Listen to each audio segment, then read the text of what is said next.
You are listening to the IFH Podcast Network. For more amazing filmmaking and screenwriting podcasts, just go to ifhpodcastnetwork.com. Welcome to the Bulletproof Screenwriting Podcast, episode number 114. The script is what you dreamed up. This is what it should be. The film is what you end up with. George Lucas. Broadcasting from a dark, windowless room in Hollywood when we really should be working on that next draft. It's the Bulletproof Screenwriting Podcast, showing you the craft and business of screenwriting while teaching you how to make your screenplay bulletproof. And here's your host, Alex Ferrari. Welcome to another episode of the Bulletproof Screenwriting Podcast. I am your humble host, Alex Ferrari. Now, today's show is sponsored by Bulletproof Script Coverage.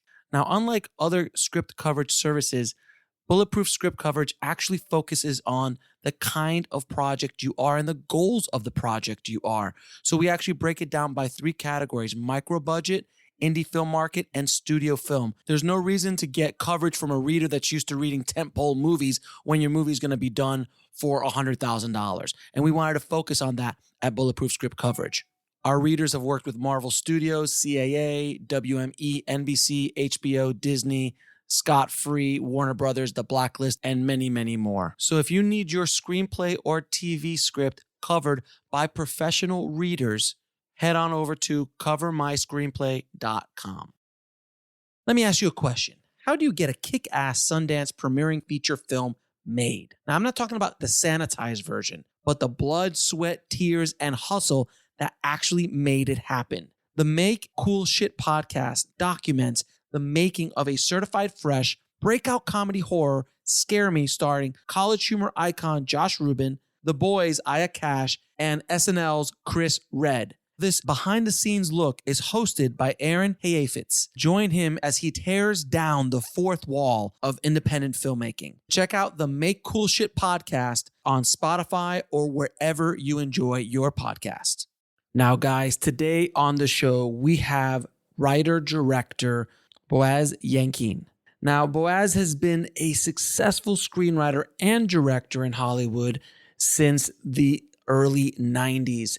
He wrote a couple of my favorite late 80s, early 90s films, The Punisher starring Dolph Lundgren and The Rookie starring Charlie Sheen and Clint Eastwood. He made his directorial debut with his first film, Fresh, which he wrote and directed, and went on to direct Remember the Titans and writing scripts like Uptown Girls, Dirty Dancing, Havana Nights, The Prince of Persia, The Sands of Time, the blockbuster smash Now You See Me, and directing films like Safe with Jason Statham and the family film Max.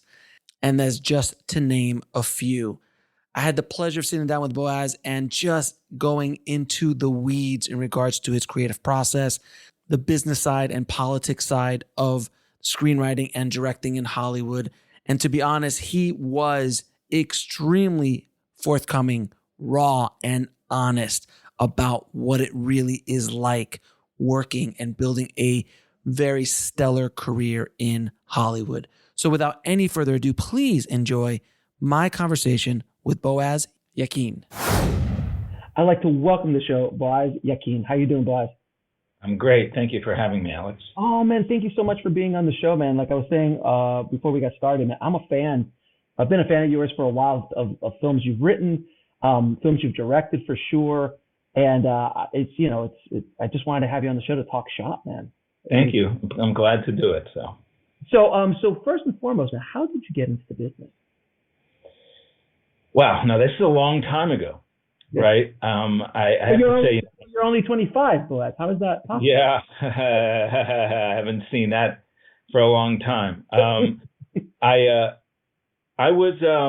grew up with a very theatrical family, so it's kind of the family business. My father's a teacher at Juilliard and a theater director, and I always had that in my life, in fact, I was lucky enough that when I was in high school, my dad got me into Stell Adler, the great acting teacher, Stell Adler's script analysis class when I was 16, 17. She never let anyone my age see her classes. And that was probably the most important school I ever got, was hearing her break down plays from the social economic, religious, personal perspective. And it really filled me up even as a teenager with an appreciation and a love for writing, even though it was ostensibly an acting class. And I thought I wanted to become an actor, and I didn't get into Juilliard. And almost immediately after, I went to film school. I went to a year at City College because my grades were so bad in high school. I had to go to City College, and then I did get into NYU for a year. And this is a long time ago. This is the 80s. Now, what I think a lot of people don't necessarily understand who are younger is that screenwriting and getting into the movies wasn't as popular of a thing back then as it is now. So, for instance, I could get into NYU with grades that were pretty shitty. Today, I would never, ever get into Tisch, like with the grades that I got into Tisch with in the 80s, right? And I remember my film teacher, one of my film teachers, gave a course a few days of how to get into the movie business. And it was all about like, you know, getting into a production company and working in internships and all this kind of stuff. And I have to say I had a panic attack because I hate real work. And I kind of attacked him after class and I was like, dude, what do you do to be a movie director? I can't listen to all this production company stuff. And he was nice enough. He said, let me take you out to lunch. And he took me out to lunch and he told me that a lot of directors start out as writers or as editors. And I said, I can do that, right? So I actually wrote a screenplay on my spare time when I was a sophomore at NYU. And my dad knew a guy who knew a guy, you know, and I sent him the script. And next thing I knew, an agent from LA was calling me up saying, I think I can option your script. And he did. He optioned it. And I optioned it to a producer who had, at the time, was already older and had produced some big films, like he had produced The Exorcist and a couple of things. And I optioned the script. And I ended up moving to Hollywood at like 19 years old, actually. I left school. And I was terrified, but I came out here to work. And I started a career very, very young. The script never got made, but it got me in the door. Took a while for me to get stuff made, but I got in the door and I started working. That must have been like 1986 or something.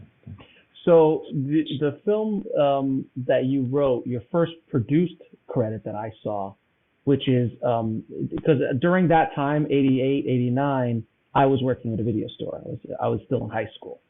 So between 87 to 93, I'll go head to head with anybody in Trivial Pursuit as far as filmographies are concerned. So you made a few films, or you've written a few films during that time that hit me. One of them being you wrote the first Punisher. Yeah, I did. It was rewritten by the producer. It would have been a lot better if it hadn't been, but that's the theme of the show, I hear. Yeah, well, no, sometimes your shit isn't that good and someone else makes it better. I mean, that's happened to me once or twice, but that time it was just, but yeah, I was very young. I was like 22 and I pitched them the Punisher idea.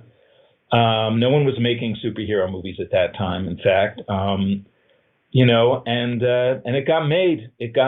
So you actually went in and pitched the Punisher, and then they called up Marvel and said, hey, can we get the rights to make it? And remember at the time, Marvel, no one was making Marvel movies. They were making like Captain America and like weird rubber suits. Oh, it was so bad. I mean, and it was like, you know, so no one was making Marvel movies.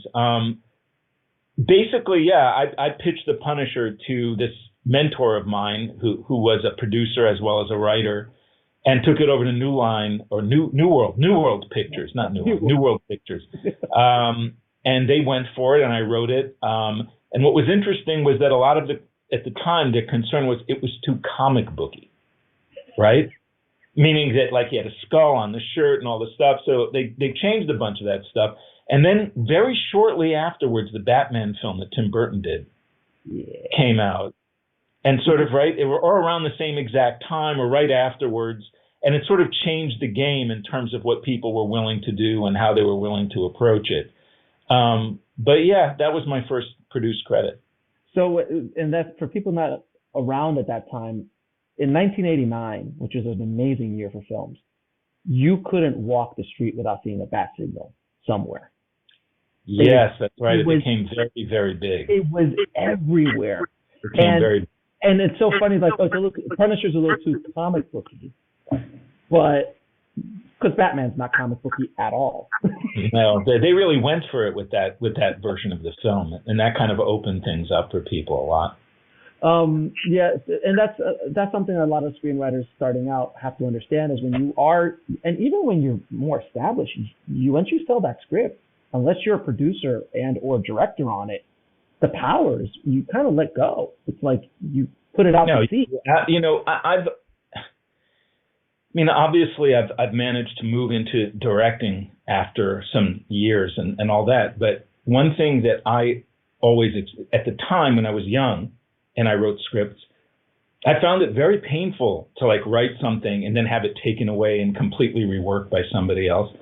At this point in my life, when I'm writing a quote unquote studio type film or something like that, it's been years now, I just want to do a draft or two. And then please fire me and take it. And like, you basically know that unless 2 or 3 other people rewrite your script, it's not going to get made. Right.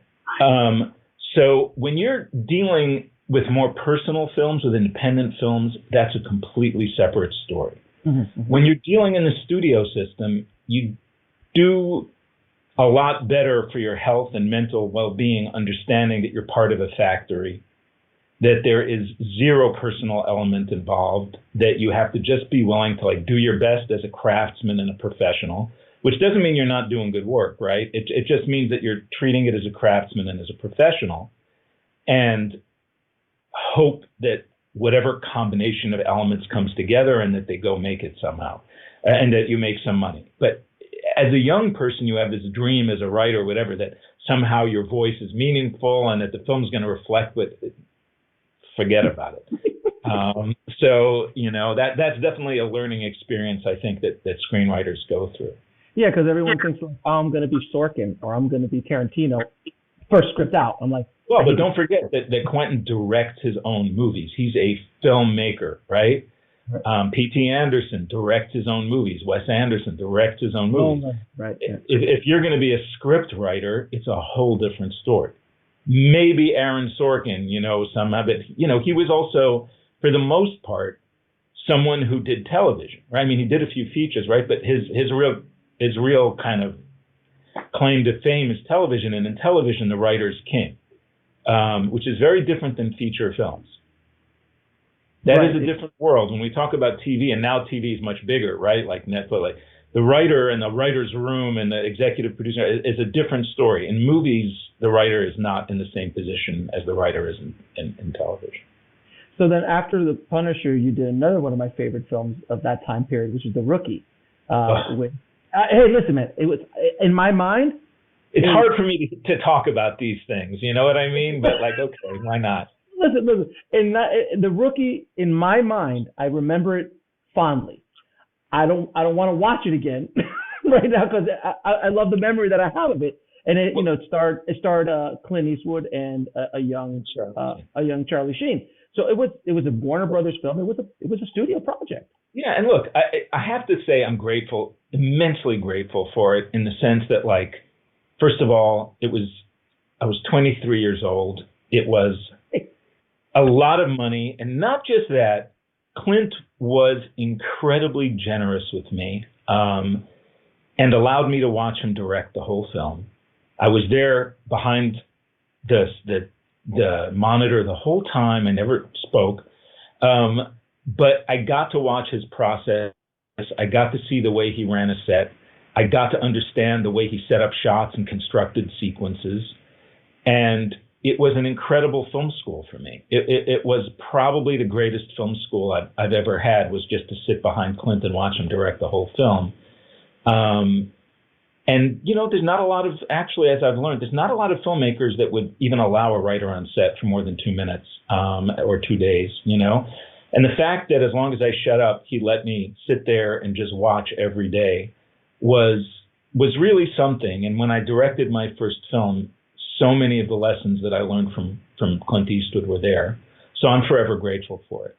And it's so funny because I was talking on the show to John Lee Hancock, who also did a movie with Clint called The Perfect World, and he did the exact same thing he did with John Lee. I was just like, now I'm hearing it, and I'm hearing these stories as I'm talking to people who've worked with him. He does that for writers. And again, you and John were both just writers. You weren't directors yet. Yeah, and he's very generous and very giving. And the thing that was really interesting about watching him direct, one of the things that's amazing and really was something I learned from, aside from the creative aspect, was how drama-free Clint is. Right. And how much he likes a drama-free environment and how little he'll tolerate, excessive, emotions and I appreciated that. I love a quiet, professional environment without drama, without bullshit, and I've had it because I'm not Clint and people create that, but as an aspirational work environment, it really did teach me a lot.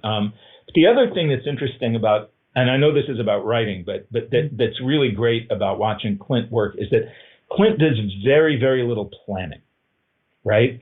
Like sometimes he'd show up on the set and it would be, he'd go on a location scout and he'd see the set for the first time on the location scout. And he would basically plan out how to do a scene on the way to work, right? He didn't have a lot of shot lists, no storyboards, no nothing. And what that did was it created an environment where essentially you're watching the person construct the scene right in front of you, right? There's nothing more boring than to watch a director who's coming in with all of this planning and all the storyboards and everything. And you're basically watching something that's completely pre-planned. I mean, it can be fantastic, right? But with Clint, you really got to watch him create the scene on the spot. So you learn. And what was interesting for me was that like after a few weeks, I could literally tell you where he was going to put the camera next and be right 25 to 30% of the time. Like, because I started to understand the process of how something was constructed. And it really was an incredible film school in that particular way. That's amazing. And he directed The Rookie too, right? Yeah, he starred and directed it. Yeah. He directed, yeah, because we could talk about Clint for hours. But that's a whole other show for another episode. Yeah. Now, how did you make your jump? Because I know a lot of screenwriters listening, they're like, I want to direct. How did you make that jump from that to Fresh, which was your directorial debut? Well, what really happened was, when you're young and kind of like your life is like that Jon Favreau movie in LA. What was that movie called? Swingers. It is Swingers. Swingers, right? That's literally what it was like to be 20 something in Los Angeles at that time. And I didn't even enjoy that movie because I was just kind of like, this is my life. It is boring. It's literally like what happens when I walk outside. Now you watch it and you're like, it's super entertaining. And then, but at the time it was just like, well, fuck this shit. But anyway, that's pretty much exactly what our lives were like. So I had a number of friends that I was making at the time, right? And a couple of my best friends was like this guy called Scott Spiegel, who co-wrote Evil Dead 2 with Sam Raimi. Mm-hmm. And my friend Lawrence Bender, who was just an aspiring producer at the time. And I had put them together. I knew them separately. And Lawrence produced this little horror movie Scott did, Intruder, right? Right. And after The Rookie got made, honestly, I had gotten to a place, which is, by the way, still what I struggle with all the time in this creative field that we're in, is that, I had started out trying to write commercial films and action films and all that, but I very quickly, because I was only barely 23, realized it's not very much what I wanted to do at all with my life. And actually, I decided to quit the business and go live in Paris and write a book like most young Americans ought to try and do. But before I left, I put together Scotty and my friend Lawrence, and I had met Quentin Tarantino through my friend Sheldon. And both Scotty and I were like, I was like, you got to meet Scotty. And Scotty actually ended up becoming friendly with Lawrence. And he introduced Lawrence to Quentin. And so while I'm in Paris, Lawrence and Quentin went away and made Reservoir Dogs. And I really had wanted to leave the business and so on. And I did write my book that never got published. And when I came back, Lawrence and Quentin had finished the movie and it had gotten some kind of some real hype behind it.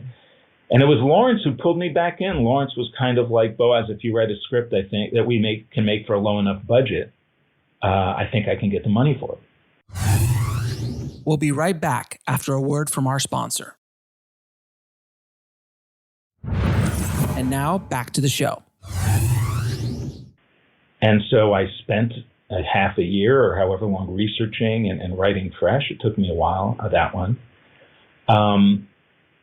It took us a while to find some French financing, and we made the movie. But that's how it came together. It was actually Lawrence who pulled me back in after I was going to quit, you know. And from what I heard, it was Lawrence that as legend goes, Lawrence was the one that told Quentin, "Hey, give me a minute. I'm going to see if I can find money." He's like, "Nah, I'm just going to go just like $50,000 with some friends on the weekend," and that's why I wrote it.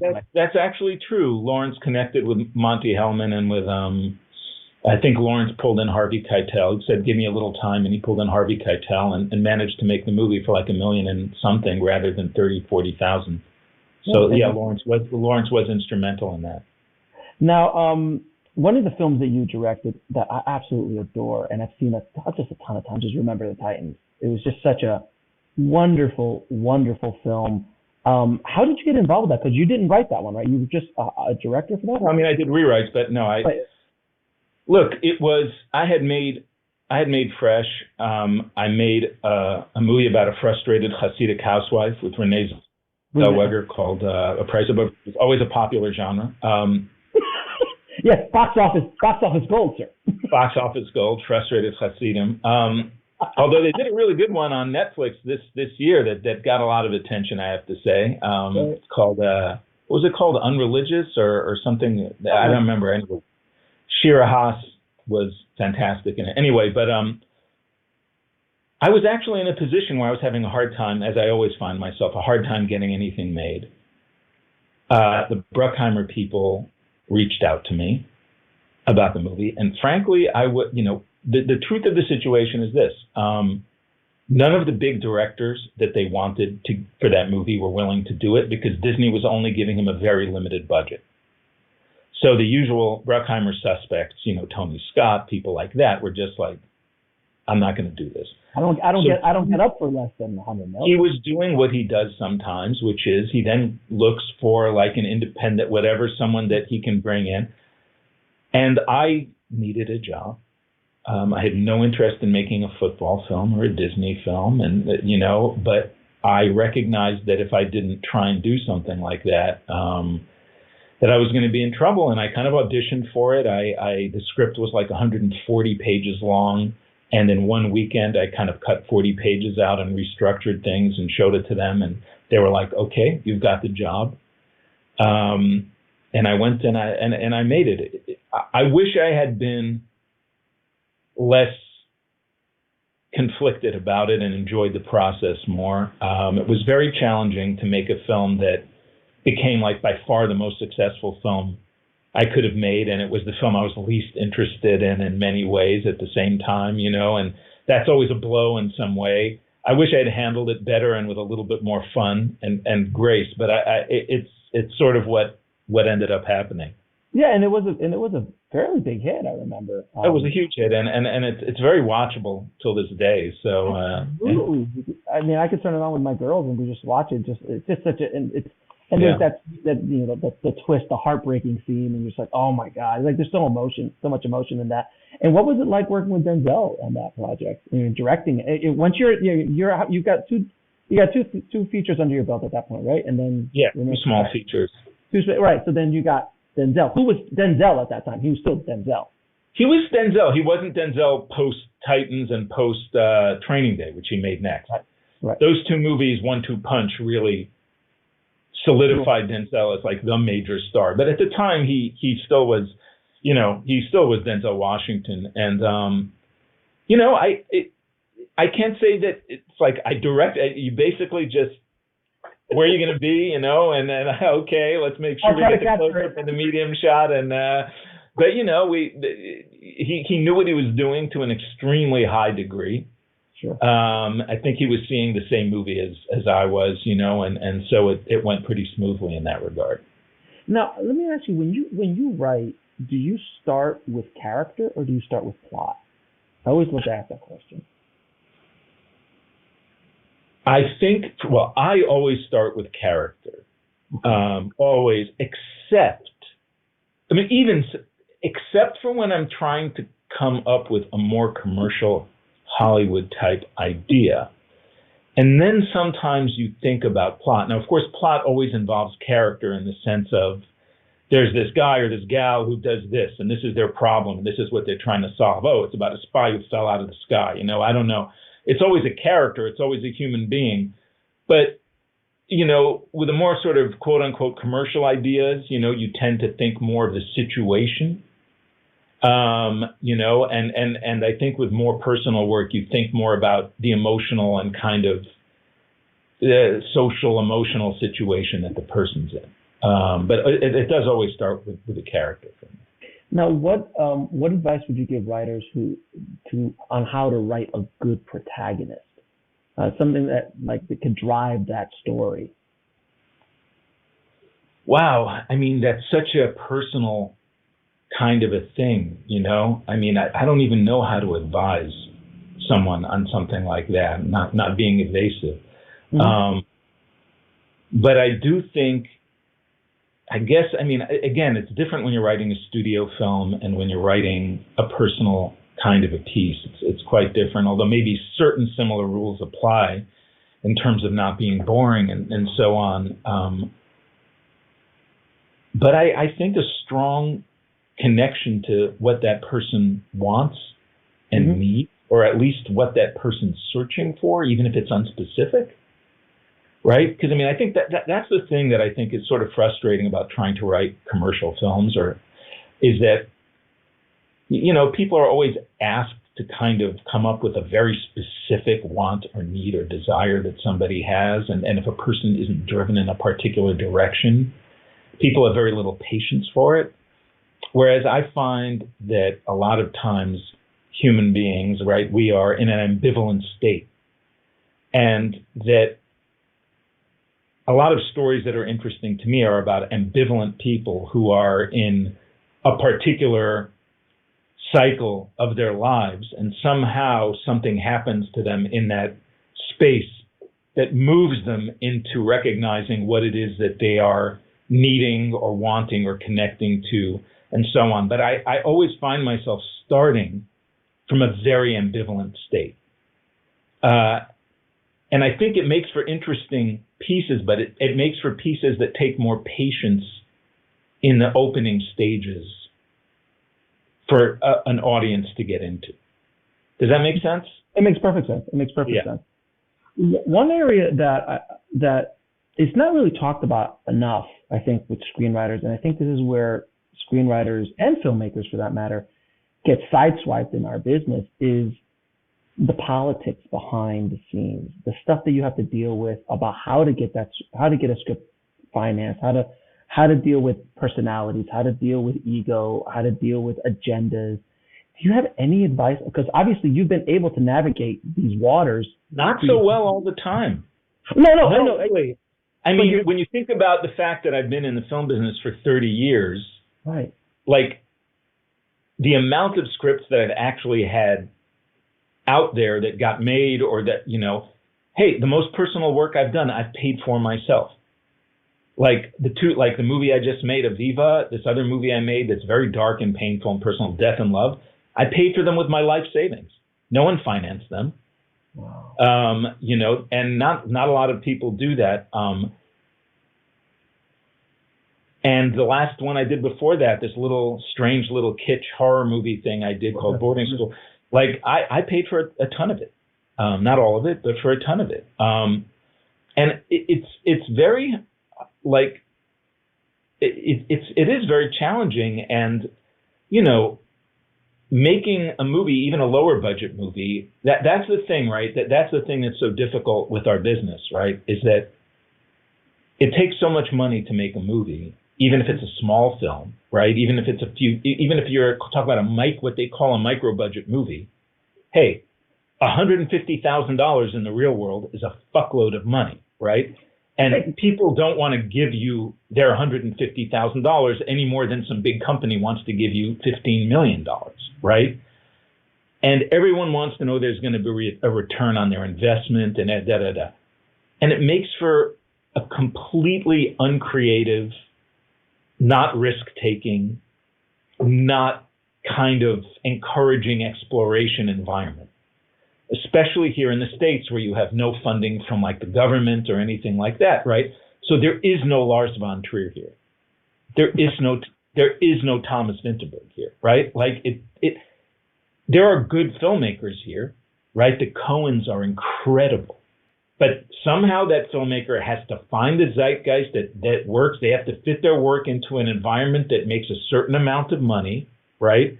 And you can't really explore and fuck up and discover the way you can in other art forms, the way writers can or painters can or even musicians can, right? And it makes for a very boring array of work. So when you talk about politics and trying to get your stuff work, like I would easily say that 90%, 95% of what I think the most interesting stuff I've written is never got to the light of day. Now, am I saying it's great or that, da-da-da? No, not at all. It's interesting, though. And that doesn't really cut it in our particular field because people have to feel they're going to make money off it. So it's challenging. And if you want to be a script writer and if you want to sell your work and if you want to be you have to make sure your work can fit stars in it still till this day and that actors who have some kind of a name are going to want to do it. It has to sort of fit cleanly into some kind of a genre that people feel they can make money from. Anything that isn't that is very infrequent. Right. And even when you were coming up, I mean, look, can you imagine Taxi Driver or Raging Bull getting financed today? I mean. No. The difference is, no. We all know that like movies with actual budgets that feature, production value and all that you could make with certain stars and all that in the late 60s, 70s, very early 80s, that doesn't exist anymore. They take more chances with streaming shows and things like, the Taxi Driver of then became the Breaking Bad of today, right? Where you have, But I will say this, as much as they take chances and they have like, dark protagonists and things like that, right? All started by The Sopranos, I suppose, right? Like, and all that. The fact that these things need to go on for 3-4 years, to me, inherently saps them for me personally, of a genuine creative perspective. So, not creative, art, I guess it's such a silly word, artistic or something like that. I understand what you're saying.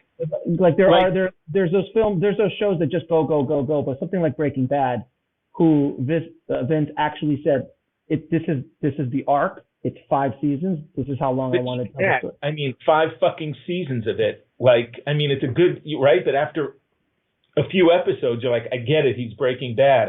What more do you need? Like, what can you say in 5 years that Godfather 2 couldn't say in about 3 hours? And I'm not saying, and I don't know. So, and by its nature, it becomes diluted. There's like a ton of directors, even if some of them are very good. There's a writer's room filled with writers. It's a different vibe.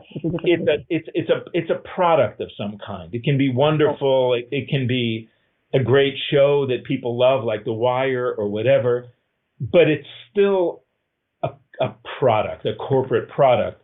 Whereas there is still something to an individual film, whether you're watching, The Master by P.T. Anderson or Grand Budapest Hotel by Wes or something, where you go, it's a piece, it's of a piece, it's complete in its vision, its perspective, it says what it wants to say, and that's it, That day is close to being done. And it was certainly easier. In the 80s, it was already getting more difficult than it was in the 70s and in the 60s. But now I think it's completely shifted. Well, if you look at, first of all, I think that one thing you said, the product, television is as close to a product as we can create in our industry. Because, like that bottle you're drinking from right now, that's a product. It's a bottle. It's a price. You make it for a certain cost, and you get markup, and that's it. Television is the closest thing we have to that. That's why they just keep pumping them out, because you can keep pumping out product. Yeah, and you get some super talented people doing it. Oh, there's no question. And making high-level writing, high-level work. Absolutely. And yet, there's something about it. No, I get you. But if you look, you were saying that, you were mentioning Wes and PT and these guys. I'm noticing that films that actually get some budget, have some star power, is rarely the young, unknown directors anymore, or even the young, maybe have one or two. It's the Coens. It's the guys that came up in the 90s, in the early 2000s, that had those. They came in at that right time, and they've got the keys to the castle to keep doing that. I mean, Woody did it for. You know what happens now? It's sort of like, it's what happened with, like, because the corporate structure has become so overwhelming. Like, right? Like, you can't be you can't be the Clash anymore and like do 4 or 5 albums, and then finally, like, the media realizes, oh shit, the Clash is awesome, and then put them on a tour with the Who are already bloated and all that stuff, and then the Clash basically fall apart, but they've had like 5 fucking Clash albums before they rock the Casbah on every commercial, and it's done, right? Right. Now, if someone does something successful for 2 seconds, Disney, they jump on these kids, and some kid who just did a great first Sundance movie or whatever it is, the next thing that you know is they're directing like some gigantic Marvel movie. They've been or a Jurassic Park or whatever it is. And that's also what people want. Like, people are starting to approach this idea of making their first film or whatever as this sort of like entree into like making corporate product. And so you get good first films still, but you almost never get the second film. Or third or fourth. Or right? Fifth. It's like if Quentin made Reservoir Dogs and the next thing he did was direct, Captain Marvel or whatever, you would have never gotten Pulp Fiction, right? Never. And that's the difference, is that people are still making Reservoir Dogs here and there, or, their versions of it, but no one's doing the second one and the third one and the fourth one that really allows a voice to grow. That's what was happening. That P.T. Anderson, Wes Anderson, Quentin, the Coens, huge. I mean, they're the best American filmmakers, right now. Like,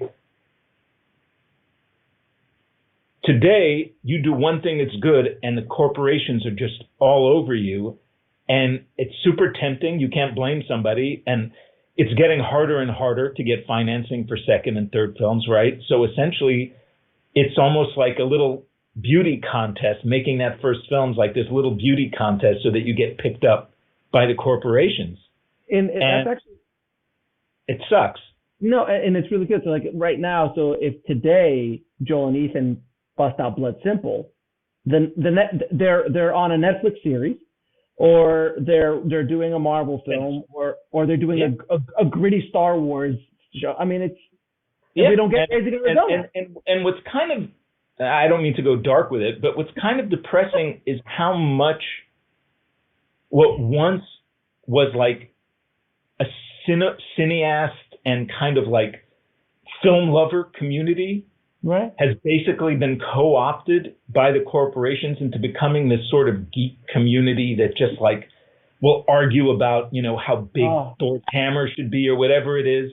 And they genuinely care about this stuff. Whereas once that type of person was caring about, what the next Scorsese movie was, or what the next Terrence Malick movie was. And now it's become this kind of, I don't know what you even call it. It's a different thing. I mean, it's basically now people listening like, oh, these two old farts are just talking about the good old days. No, I get it.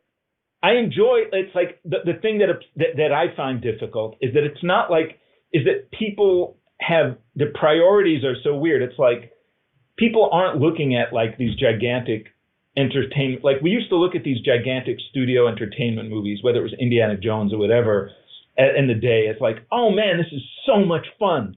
I'm like, this is so much fun. It's so entertaining. This is great, like fun product. But I'm going to put my attention into something else. We'll be right back after a word from our sponsor. And now back to the show. My attention, my critical faculties, my discernment, my real focus into something else as both a fan, a critic, a creative person. Right. But that level, the level of attention paid to stuff that's essentially a well-made version of McDonald's hamburgers. It's like, and the kind of discussion that gets is what has flipped from the way things used to be. Anyway, two old folks sitting around. Two old folks talking about shit. Listen, but there's still the Criterion Collection for the rest of us, and we get to do that still. And I remember, like, I had my Laserdisc, and I had, with Scorsese commentary and Coppola commentary on Dracula, and I'm listening to that, and that's the cinephile in it. But yeah, it's just a different world, and there's nothing that's wrong or bad about it. It's just different. I have to admit that as an American, not to be like, but America bothers me. Like, my brother and I just did this deep dive again into like Hayao Miyazaki's entire, oeuvre or smorgasbord. So, he's a genius of some kind, right? And he's a genius. And he is a popular filmmaker. He is the Disney of Japan. Like, he is the Spielberg and Disney wrapped up into one of Japan. All over the world, his movies are like enormous. And in the States, finally, because of like they're on Disney Plus or whatever, people have finally seen a little of them, but no one talks about them here, right? Like that's not what people do here. I'm not saying it's not possible to make beautiful, popular films, but I just feel like our particular culture and our particular filmmaking culture is pretty frustrating. I get it 110%. I understand exactly what you're saying. And we can keep going down this path for a little bit. We'll go down another path. What path would you like to go down? So now you actually wrote a sequel to a beloved classic called Dirty Dancing, and you did Dirty Dancing Havana Nights. Now, I particularly liked it a lot because I'm Cuban by birth. Well, so, you really got talking about things I'd rather not talk about sometimes. Listen, I loved it. I thought it was a lot of fun watching that. Glad you did. Apparently I'm the only one, is what you're saying? I think you're like the only one. I find it very difficult that it's on my IMDb page, and when I do something else, people are always like, oh, from the guy who wrote Dirty Dancing 2, and you're like, I did a fucking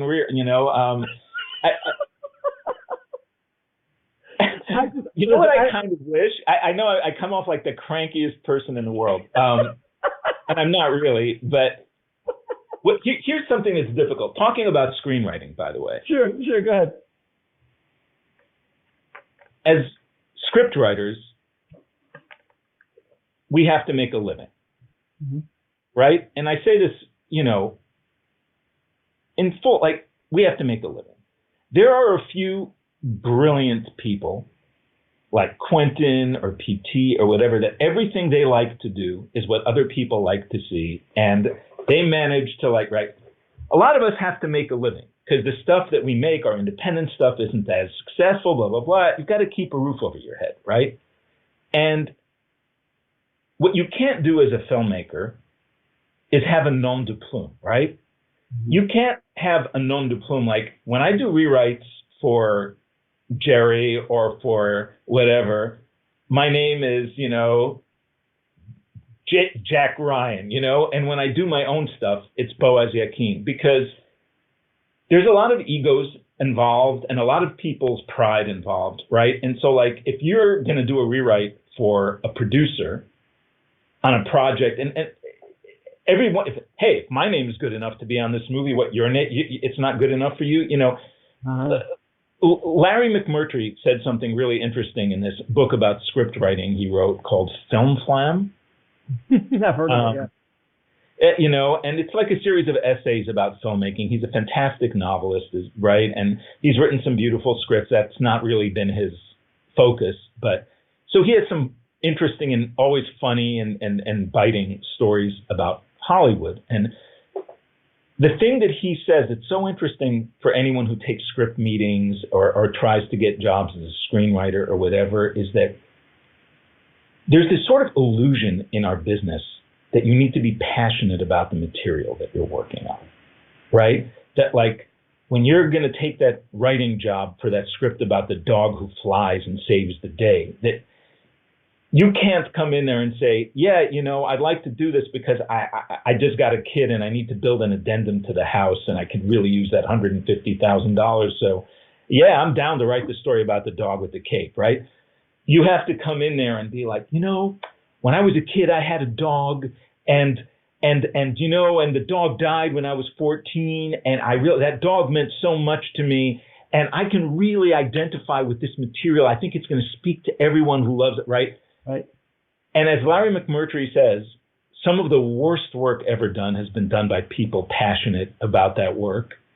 And some really incredible work has been done by professionals who, you know, decided to do something because they needed to pay the rent and put their craft and imagination and intelligence to it and fucking knocked it out, right? Like whoever wrote, I don't know. Anyway, I'm not going to get into specifics, but there's a lot of very good commercial work that's been done by people who did it with a sense of commitment and intelligence and professionalism, but not because they were dying to tell that particular fucking story, right? And I think that sort of illusion that we need to create, that we're so passionate about everything we do, because otherwise you won't get hired, basically puts people in a situation where a lot of the work that you see, like a lot of, you know, and a name on a script, like whether it's Dirty Dancing 2 or whatever it is, it's like, yeah, you know, you did a job. There were 4 writers on it. What that piece ended up being has very little to do with what you actually wrote. You maybe recognize 3 words of it and some structural changes that you put into it that were deemed significant enough by the Writers Guild committee to give you a credit, right? And you're happy about it because it means you get residuals and you got a credit and it means you might get another job, right? But does it reflect you as a creative person? No. And you could argue, well, then don't do the jobs that don't reflect you as a creative person, right? If that's going to be something difficult for you later on in life, don't do that job. Don't do things that you don't believe in. I get that point of view. I know people who haven't done it and have done well. I know people who haven't done it and are like out of the business. And for me, it's always been this sort of juggling act of trying to find a way to do things that I like to do that really do reflect my perspective. And things that you go, fuck, if I don't make some money this year, I'm fucked. Oh, you know, this thing? Yeah, sure. I'm down. I know how to do that. Right. And that's the thing that being a professional, you know what I mean? I love that you're bringing this up because it is almost a myth that the struggling artist that's so passionate about everything they do. And you know what? Of course, you know, at a certain level, your private things and things that you do are at that, like, I'm passionate. But man, when I was coming up, I would take jobs directing stuff that I'm like, I don't want, oh God, you know, or I would do posts and I'm like, I don't even want my name on this thing, you know, but it was a paycheck and you have to do, and that's what a professional is. Yes, like you said, there are those few geniuses who get to do both, but those are anomalies. You know, the Coen brothers are an anomaly. P.T. Anderson's an anomaly. Wes Anderson's an anomaly. Tarantino's an anomaly. These guys are anomalies in our business. So for the rest of us, sometimes you got to take jobs that you might not be happy with, or do something else, or figure another way out to tell your stories. I mean, I know the Duplass brothers, they just dropped their budgets down to a place where, like, I could do whatever the hell I want. And they just go out and do it. Great. If that's the kind of storytelling you want to do and that makes you happy as an artist, great. I mean, I heard the story when the Duplass brothers were brought into Marvel and they were offered a movie and they're like, yeah, we're good. yeah, we don't want to do that because they understood what was that going to be entailed, like we kind of talked about today. But that is a myth that needs to be broken. That you like, it's all about the passion, and like it is about the passion. But man, you got to eat sometimes, man. Well, yeah. I mean, look, I just made a film that really was that. I basically lucked out in the sense that this movie that I wrote. Every once in a while I write something. I'm like, I have right. So I wrote this piece, a dance movie about this thing called Aviva, about the difficulty in being both in your masculine and feminine self and the struggle in that regard. So I did a story about a couple where I had 4 actors playing 2 people, a man and a woman playing each of the 2 characters. It's a dance movie. It's a sex movie. I mean, it's frontal. It's so much sex and dance and experimental. So 500 million worldwide box office? Exactly. And you know what? I got a surprise check from years ago from this little comedy I made for MGM called Uptown Girls, where like 15 years later, money that I didn't realize I was owed suddenly came to me. Wow. And I was like, I'm making my movie. And I just took that money and I put it into making this movie. And I made it, and I love it. It's unique. It's different. It's personal. Mm-hmm. If I had $20 million, I would just make 20 of these things and not give a shit who saw them or who didn't.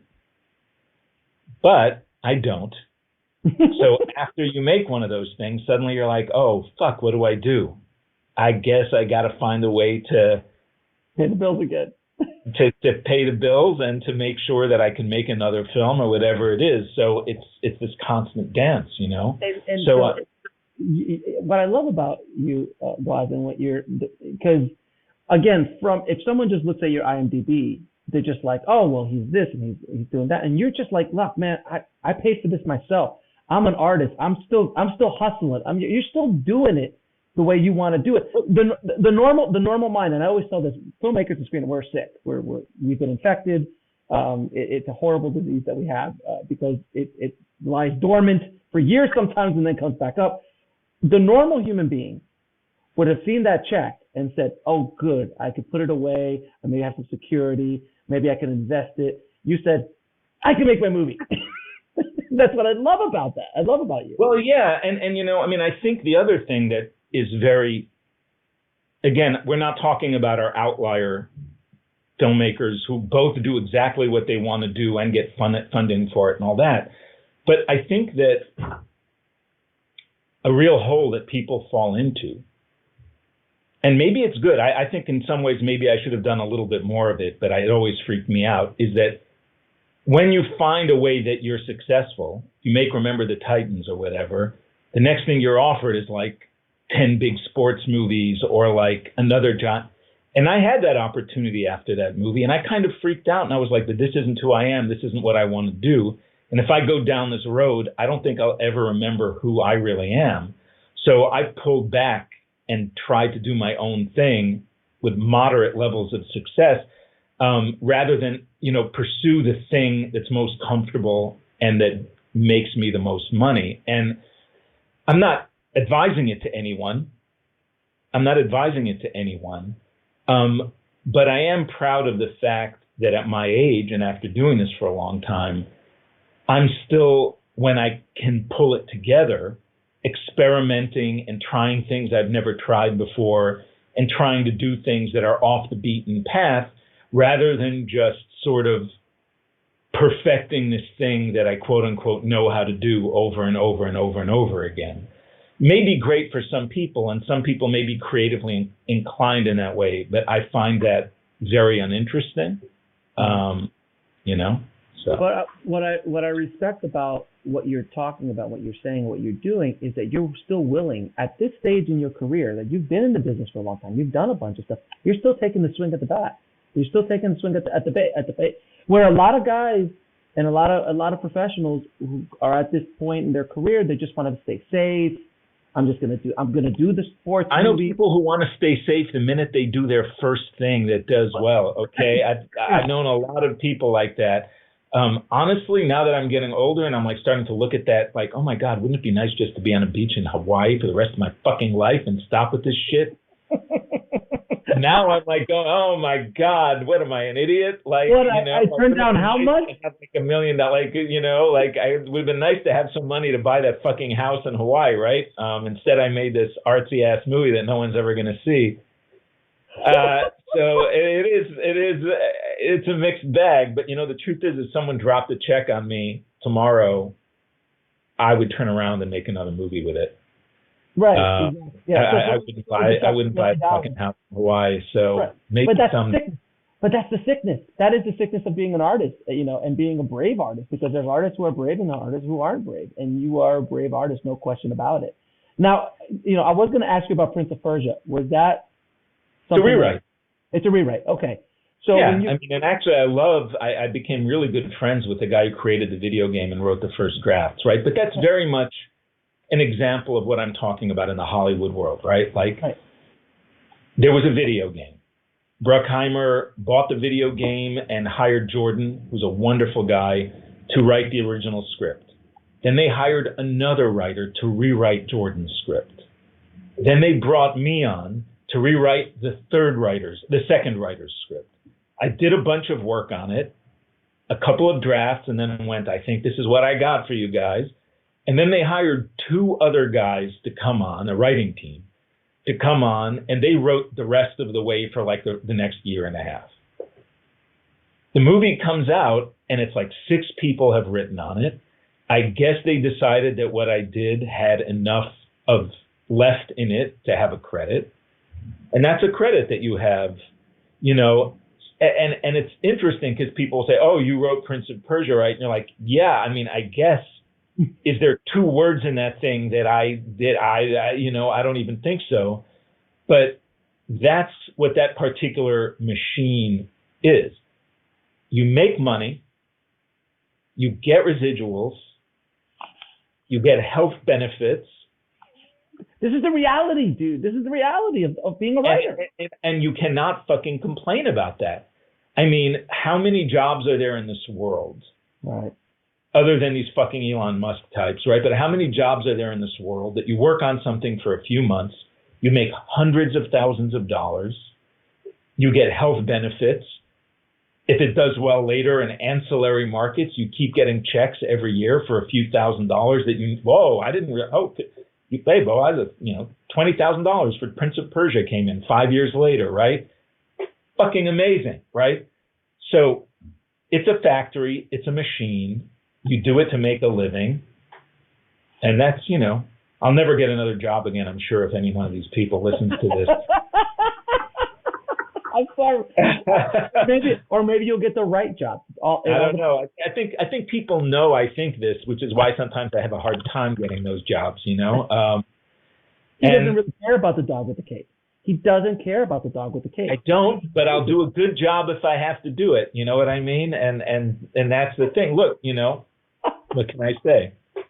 No, I get it. So when you what was your involvement with Now You See Me? Was that an original or was that yeah, you know, that's an example of a friend of mine, a very good friend who's actually a great person to talk to because he's a writer's writer. My friend Ed Reichort.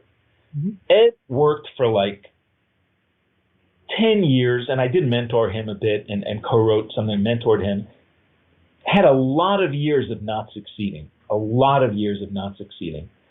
And he had this idea for a script that at the time, I remember we were sitting in a car and he called it something insane, like Poof or something like that.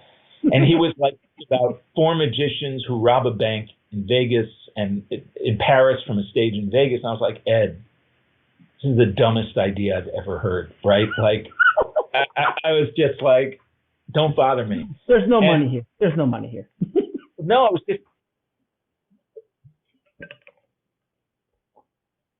utterly brutal, dark, personal film that I call Death and Love, about horrible family dynamics and stuff like that. And after I finished it, I was kind of in a place where I was like, holy shit, I don't know if I'll even know how to ever write another commercial script again. This is like a year later or something like that. And I was talking to Ed, and Ed said, Boaz, I wrote the first 15 pages of this script. Fucking read it, right?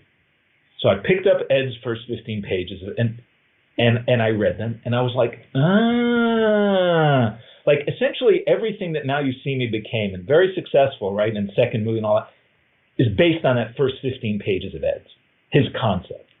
And I was like, Ed, this is a great idea. How did they do it? And he goes, We'll be right back after a word from our sponsor. And now back to the show. And I was like, oh, shit. Okay, it's like that, huh? And I was like, I guess I better get in here with you, right? And so I then got in with Ed, and we basically fleshed it all out. But it was Ed's concept, right? And then I came in and I helped him figure out how everything would work, and we came up with all the solutions and mythology and all that, and we wrote it. And in fact, it got sold. And it was interesting because we had one of those moments where they finally, after a few drafts, replaced us with someone else. And Ed was very upset. You know, he was hurt. And I was like, Ed, this means they might make the movie. And that's exactly, it's like what I was telling you before, right? Until they hire someone else to rewrite you, that movie is not getting made. And they did, and they ended up making the movie. But Ed and I really created the concept and the first draft, and they took it from there. Because it's pretty did you go down the rabbit hole of magicians and how magicians do things? And had to, right? Absolutely. Yeah, for the time that we wrote it, absolutely. Did you interview guys? An expert on all that stuff while we were writing it. Did you interview magicians? Did you talk to magicians? What kind of research did you do for that? Well, I mean, we do have the internet. There's that. Which, by the way, has made research a completely different experience than it used to be back in the day when we had to go to libraries and call people up and all that stuff, which was an interesting experience in and of itself, right? It was much slower, but in some ways richer. But yeah, there's the internet, and we also interviewed 2 or 3 magicians and blah, blah, blah, but, did our research. And went into that stuff. And of course, you took a couple trips to Vegas, obviously, just for research purposes. I think I've been to Vegas already. I don't know if we went there for that, but yeah. That's great. Now, the film you directed a film called Max.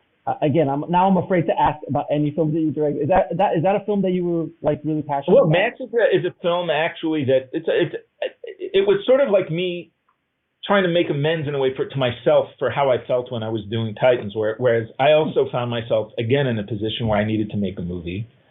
I had written a movie to sell with my friend Sheldon, an old friend of mine, who loves dogs, and I had some idea about a dog, and he was like, come on, Boaz, we have to write this. And we wrote this movie and sold it to MGM. I had no intention of directing it or anything. I sold it. And about a year later, I found myself needing to do something, and the producer called me up and asked me to take a look at the script that someone else had done some writing on, and said, well, what are your thoughts on it? And I reread the script, and I read our draft. And I was like, I think if we can go back to our draft, I know how to make this movie and make it appealing. And I called them and I said, look, if you guys want me, I'll direct this, as long as we can go back to our script of it.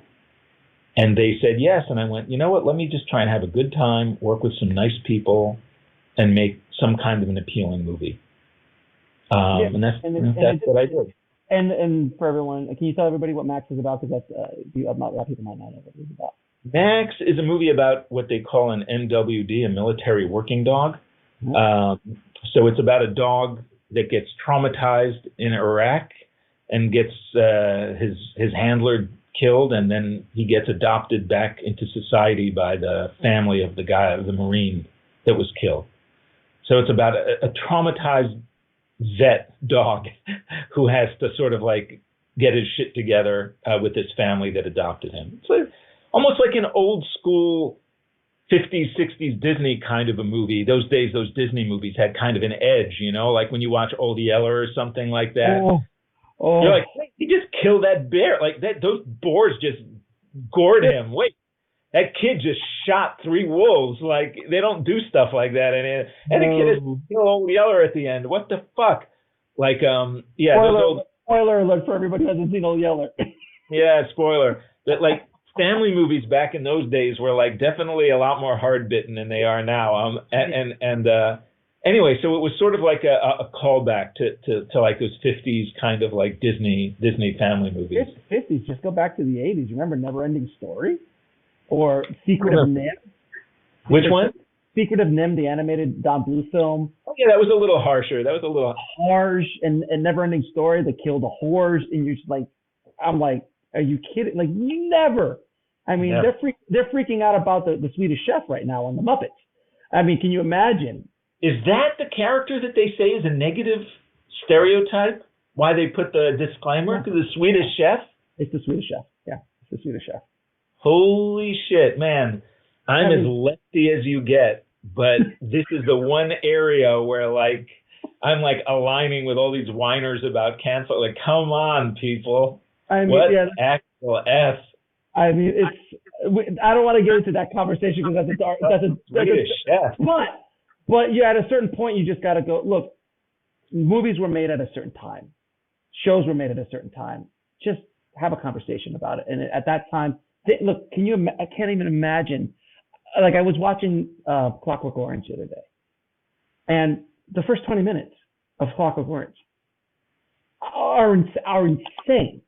Insane. And I was because I saw it when I was a kid, and then I watched it again as an adult. And then it just reminded me, I'm like, first of all, what a genius Kubrick is, obviously. But imagine a film like that being released today. No, you can't. Hell, people will lose their collective mind over that film. I mean, one of my favorite filmmakers of all time is Ralph Bakshi. You know Ralph Bakshi? I don't. He made animated films back in the 70s, and he brought adult animation into the mainstream for a minute before he burnt. They didn't let him keep going.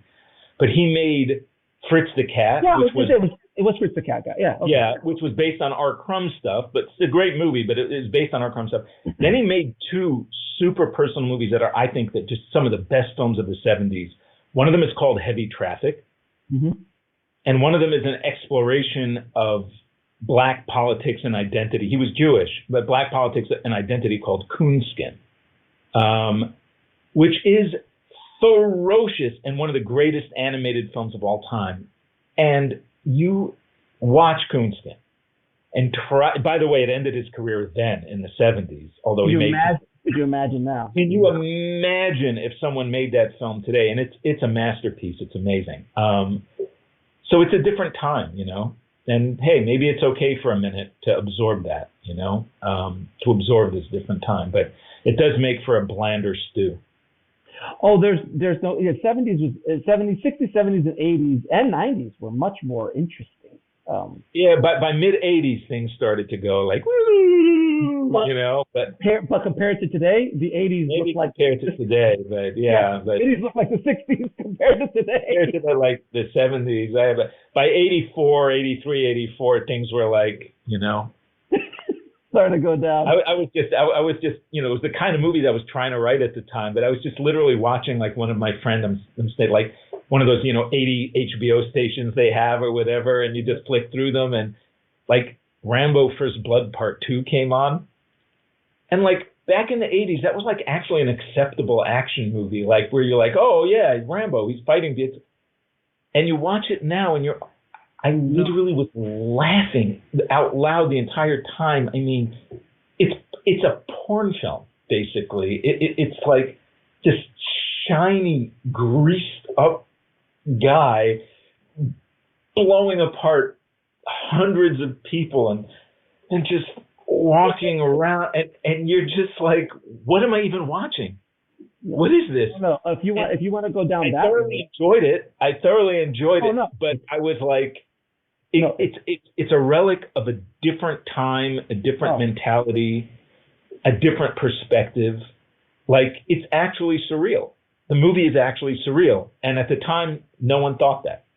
I think Rambo was that. There was that Rambo, but then there's another film around I think came out the same year even, that was even more than Rambo, which is Commando. It came out after Rambo. Yeah, it came out around the same time. It was like a year or two difference. Yeah, it came out afterwards. But Commando is even more surreal. I mean, they literally have cardboard cutouts being blown up in the scene. Oh, Commando's hilarious. I mean, Rambo's a better movie in some ways, right? No, Rambo's a better. James Cameron wrote that. The 80s became surreal. The 80s became absolutely surreal. Kind of fun. Anyway. Again, two old fogies talking about the good old days. Yeah, those weird ass movies that you're like, wow, we were actually trying to make those things back then, and now you look at them and you're like, what is that? I remember when I was during that time period of the late 80s and early 90s, I Jean-Claude Van Damme, Steven Seagal, they were the greatest things ever for me. And I remember Bloodsport being so good and so revolutionary when I saw it. The guy who wrote that is the guy I wrote Max with, my friend Sheldon. Oh, yeah? Oh, really? So, all right, so he wrote Bloodsport, right? I thought Bloodsport. Oh, it's amazing. I have to talk to Sheldon now.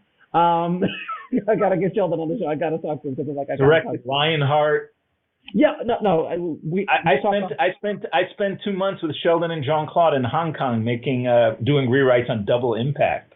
Okay, so you see, why isn't this on your IMDb? I would be talking to you about this. Well, because I was uncredited rewrite, but I was there. Okay, so now see how the conversation has turned. Okay, so which is fantastic. No one is going to watch this. I'm telling you. No, it's fantastic. No, it's interest to anybody. If you make your movies for you, I make these interviews for me, and if someone listens to them, fantastic. All right, so you're in with Sheldon. You're in where's it? Paris, Europe, Hong Kong, making Double Impact. Because I remember going to the theater, seeing Double Impact, and going, that makes all the sense in the world. Absolutely, Jean-Claude could do that. What? Because Jean-Claude was that a universe? That was a universe. Yeah, Jean-Claude was in the studio system at that point. He hadn't left yet. He was working, I think, at Warner's or Sony or somebody like that. He was working, but that was a big release. I remember Double Impact.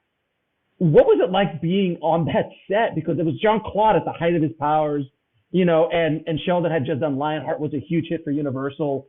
Like, what was that like? I thought it was fun. I mean, basically, I was living in Paris. Remember, I told you I left the movie business. I was living in Paris.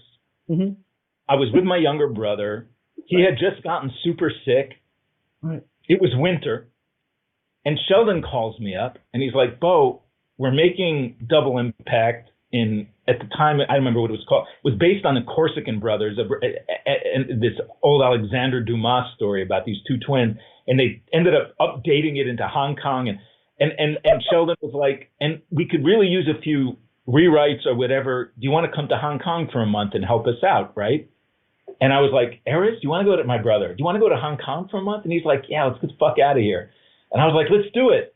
So I was like, yeah, man, let's go. And they flew me into this hotel. This was before Hong Kong turned back to the Chinese. It was still a British protectorate or whatever it was called. And we just found ourselves hanging out with Jean-Claude, having dinner with Bolo Yang from like Enter the Dragon. Bolo from Enter the Dragon. Of course. Yeah. Having dinner with Jean-Claude and Bolo's family. And me and my brother were just like, oh my God, dinner with Bolo. This is fucking insane. I mean, I had already known Jean-Claude, right? Like I had been, Sheldon and Jean-Claude brought me in to help re-edit a movie called Cyborg, which was Jean-Claude's second. Which makes this like total mess, and I cut my teeth helping to re-edit that movie. So I mean, I was friends with those guys, and my brother and I spent a month and a half in Hong Kong, and just like it was so much fun. We just like I would write a little bit in the morning. I'd go to that, like I'd try and do notes, and I was there when they auditioned all the stuntmen and all this kind of, and it was super fun. Like the culture clash of it all was super fun. I introduced Jean-Claude to John Woo's movies. He had never seen one before. Really? Yeah, and like amongst us guys, like we had just seen A Better Tomorrow and A Better Tomorrow 2. I don't know if Hard Boiled had come out yet. I mean, if The Killer had come out yet. I don't think it had even come out yet. Maybe it did. No, that was later 80s, if I remember. But certainly A Better Tomorrow and Better Tomorrow 2 had come out. And we were like, Jean-Claude, man, you've got to see this movie. And Jean-Claude saw the movie and is like, I have to shoot two guns. And that's why in Double Impact, there's a couple of scenes where he shoots two guns. Great impression of Jean-Claude. It's a very good impression. Hey, Boaz, what do you think of this idea, Boaz? Hey, Boaz.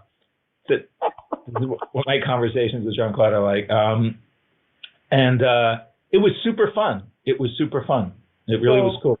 So basically, your film school essentially was Clint Eastwood and editing. Clint Eastwood and editing Cyborg. That was a lot of my film school, actually. Editing Cyborg and Clint. That was before, and then Clint Eastwood. Yeah. Right. No, because I remember editing. Because I remember Cyborg, and it was okay. Because I am I'm a time period that I am a John aficionado. So there was Bloodsport, but before Bloodsport there was Black Eagle. Then came after Black Eagle, which he had a small part. Oh, no retreat, no surrender. Then he went into Cyborg. I remember Cyborg at the beginning. Yeah, and by the way, I do have to take a little credit for this. He had just made Bloodsport. They were super excited about him, like Canon Films, I think, or whatever. And they made Cyborg, and it was such a complete and total. It was visual, but it was such an utter mess. And they were going to basically just put it straight to video. Luckily, not straight to audio, right? But straight to video. And straight to audio. And Sheldon and Jean-Claude said, hey, do you want to take a look at this? And I looked at it and I was like, guys, I have an idea. If we can completely recut and restructure and like re-put like new dialogue on like scenes and da-da-da. And I just, since it wasn't my movie, I just went in there and went crazy. I flipped the film. I reversed it. I turned it upside down. I made sequences out of stuff that weren't sequences.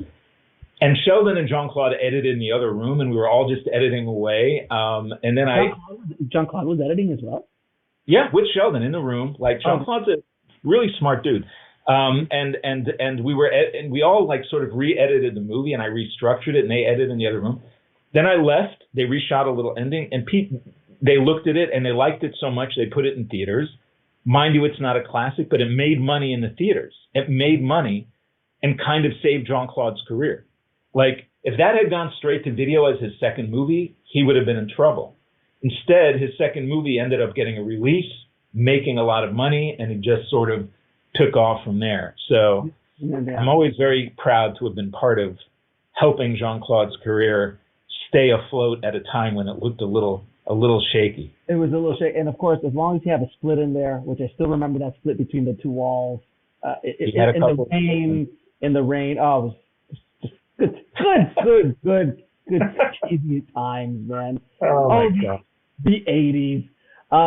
Now, real quickly, I wanted to ask you about your new project that you wrote called The Harder They Fall. Is there anything you could talk a little bit about that? I know Jay-Z's a producer with Lawrence on that. Yeah, well, mine and my friend James Samuel, who is comes from music mostly. He's a songwriter and he directed a couple of shorts, a couple of his own videos, and he had this concept for this Western that he'd been trying to make for years. And he asked me to help him rewrite it. He had written the original drafts, and it was filled with great ideas, but a bit unruly, or quite unruly. And I basically helped kind of pare it into something that I think was more like makeable. And James then came in and rewrote on that. So we ended up writing that script together, based on his concept, and they made it, and they just shot it. It's going to come out on Netflix at some point. It's great cast, and the cast it'll be fun. It's an all African American spaghetti Western, basically. But it's going to have like a lot of music, and he definitely has a vision and a style. And yeah, he directed it, and it's a huge budget first directorial film. I mean, unbelievable. But again, Netflix is taking those kind of chances. They're taking those kind of risks, and I imagine it'll be fun. That's awesome. That's very awesome. I'm going to ask you a few questions I ask all of my guests. What is the biggest mistake you see young screenwriters make? It's interesting. I mean, I'm going to kind of not answer that question just in the sense. I don't tend to really focus on screenwriting in my ingestion of movies. I tend to think of I think of filmmakers. I tend to think of filmmakers. I never know when I see a screenwriter's name on a movie how much of their voice is in the movie or not. Well, right? let me rephrase the question. What were some of the biggest mistakes you made when you were first starting out as a screenwriter? We'll be right back after a word from our sponsor. And now back to the show. Well, nothing's a mistake. You're learning. Okay.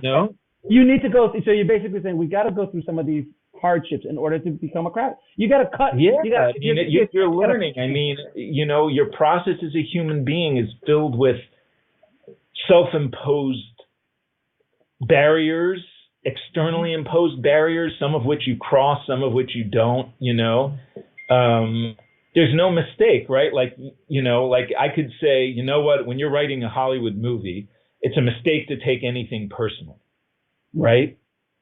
But it's not a mistake. You just have to go through that experience, get your ass beat, and then somehow come out of it either as a human being who can absorb that with a thicker skin or a deeper capacity to handle things, or not. But there's no mistake in it. It's just a process. Great answer. It's a great non-answer answer. I loved it. That's my answer for your question. What are 3 screenplays that every screenwriter should read? Wow, again, I don't really read scripts. I see films, right? 3 well-written films. Oh my God, there's so many well-written films. Just pick 3 that come to your head. 3 well-written films. Ingmar Bergman's Persona. Yep. Ingmar Bergman's Scenes from a Marriage, especially. I remember that. Yep. And Winterlight by Ingmar Bergman. So, if there's in other words, if you want to see anything with a really well-written script, watch a Bergman movie. That's my advice. Now, what advice would you give a screenwriter wanting to break into the business today? I have no advice. Make a movie. Just go make something. Write something, make something. Make a fucking movie. I mean, or, I don't know. And I have no idea. No idea. The world is so different now. It's so different from I'm still trying to stay afloat in the business, right? That's a different thing. It's like trying to stay afloat. And I feel like I'm trying to reinvent the wheel for myself every day. That's the thing that you mentioned before that's what's so crazy is that I've been doing this for so long, and every time I finish something or whatever, I feel like I'm never going to work again. Yeah. And sometimes, right now I'm kind of in that zone where I'm like, oh shit, am I ever going to get another job? Oh my God, am I ever going to make another trip? And then one day you find yourself making something, whatever, and you're like, holy shit, I can't believe that happened. I've always been really jealous of people that just seem to work and treat it like a job, because I always think it's a miracle every time I get a job or every time I make a film. I'm always in shock. But in terms of how you get in now, it's a totally different world. And what is the lesson that took you the longest to learn, whether in the film business or in life? Oh my gosh. Gratitude. Yeah. Be grateful for when it comes. For everything. Gratitude to God, the creator, the universe, whatever you want to call it, for being a part of it. Not taking things personally, no matter what it is. Understanding that nothing in this universe is personal, even if it might seem like it is. Mm-hmm. That's been the hardest and the most important lesson for me to learn. Well, I know I can keep talking to you for a long time, at least for 3-4 hours, but I want to respect your time, and I do appreciate you. Thank you, and thanks for having me, man. It was fun to talk to you. It was an absolute pleasure talking to you, man, so thanks again. Don't take me down the 80s rabbit hole. I'll disappear. I want to thank Boaz for coming on the show and dropping his truthful knowledge bombs on the tribe today. Thank you so much, Boaz. If you want to get links to anything we spoke about in this episode, head over to the show notes at bulletproofscreenwriting.tv/114. And if you haven't already, please head over to screenwritingpodcast.com and leave a good review and subscribe to the show. It really helps us out a lot. Thank you so much for listening, guys. As always, keep on writing no matter what. I'll talk to you soon. Thanks for listening to the Bulletproof Screenwriting Podcast at bulletproofscreenwriting.tv.